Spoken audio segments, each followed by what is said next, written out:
My name's Elizabeth Starr and I moved to Chiswick in 1991. The fact that I was going to be so close to the water, you know, if I really stretched I could throw a fishing line into the river, and I mean, you just fall in love with that view. I look at water every day. I hear it lapping as I go to sleep. I wake up to the sound of the water, sometimes the dreadful birds, the rowers, and at Christmas time I have the added advantage of not actually going on the Christmas harbour cruises, but I can listen to them all as they go past. A couple of years ago, the favourite song of the Christmas period was Achy Breaky Heart. So it would come up that river, it's like, oh, here comes another one.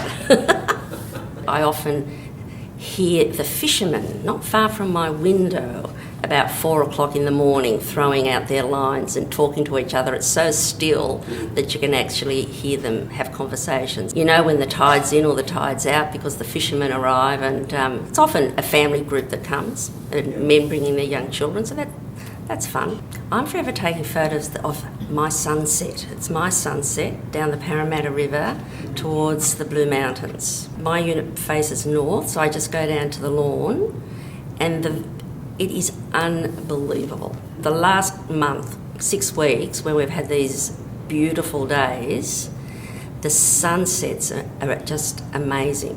And one night it was so spectacular that I wasn't the only one down there. People were grabbing their cameras to come down and capture it. And then, of course, it's beautiful because it does wind like a snake, and then all of a sudden you hear the river cat coming slowly, wending its way through the curves, and it's an extraordinary moment, actually. My neighbours think I'm mad, but there you go.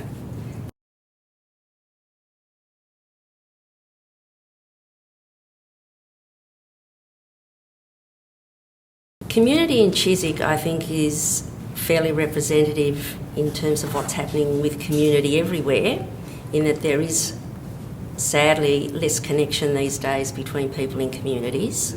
I think people are a little bit isolated in their blocks of units. Within my own block, there was people there who had lived there since it was built originally. They've moved on now.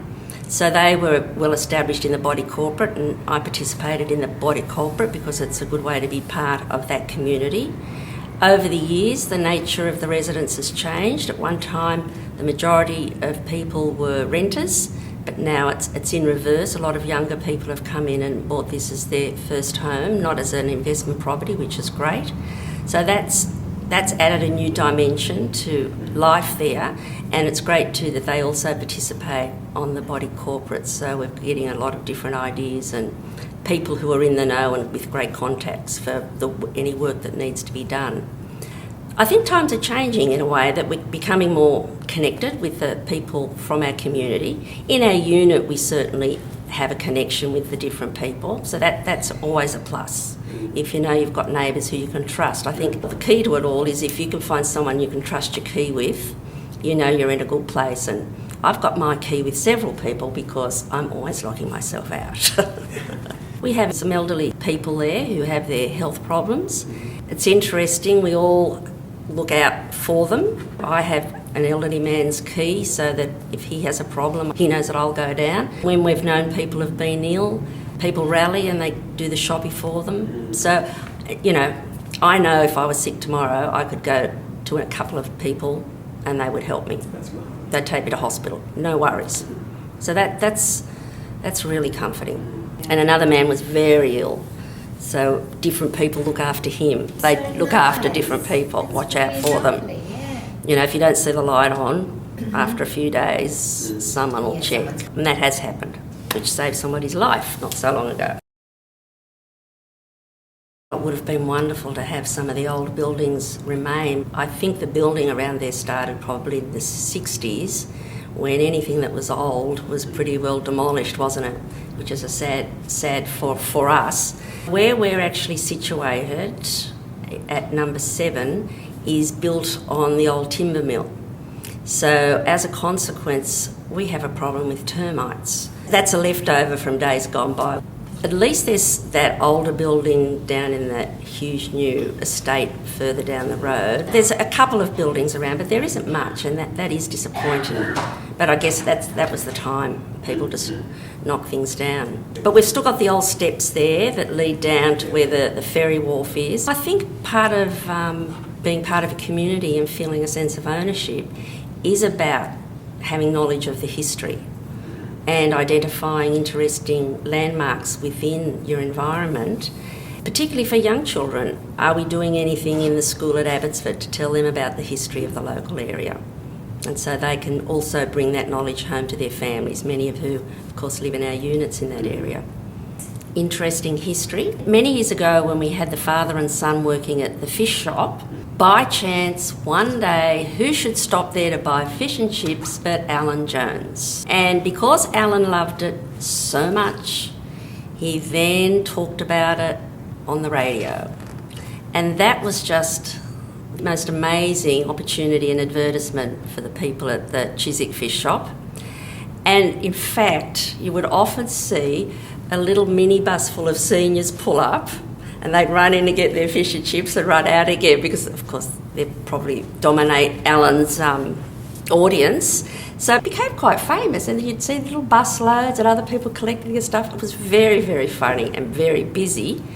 But interestingly, Alan always maintained contact with the people at the cafe, and sadly the son died of leukaemia.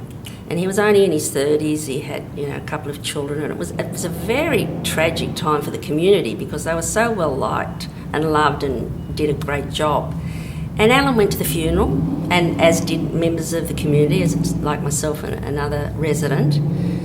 And it really changed the dynamic for a while because there was so much sadness around that shop.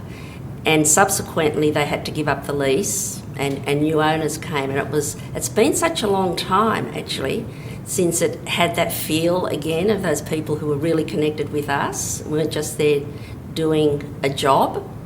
So to have Ashley and Arnold there who are engaging so happily with everyone, it's like it's almost a resurrection. And it's been a long time. Yeah, dear, it was sad. I really do think that cafe is a key factor. They're very much enjoying it, I think, particularly Ashley, who's a very sociable, outgoing young lady, and she talks to anyone, everyone, the bus drivers, anyone's welcome. She's also very kind, and if people can't get there and need something to eat, I know that she will take them food to their units or wherever they are. So that's wonderful about that community. I know too that the grocer next door will also do that. So that's part of living in a small community where people can build up relationships. I talk to Ashley quite a lot in the shop, and we've talked about the possibilities of having a street party. Because one of her observations has been that she said, all these people come in here and none of them know each other.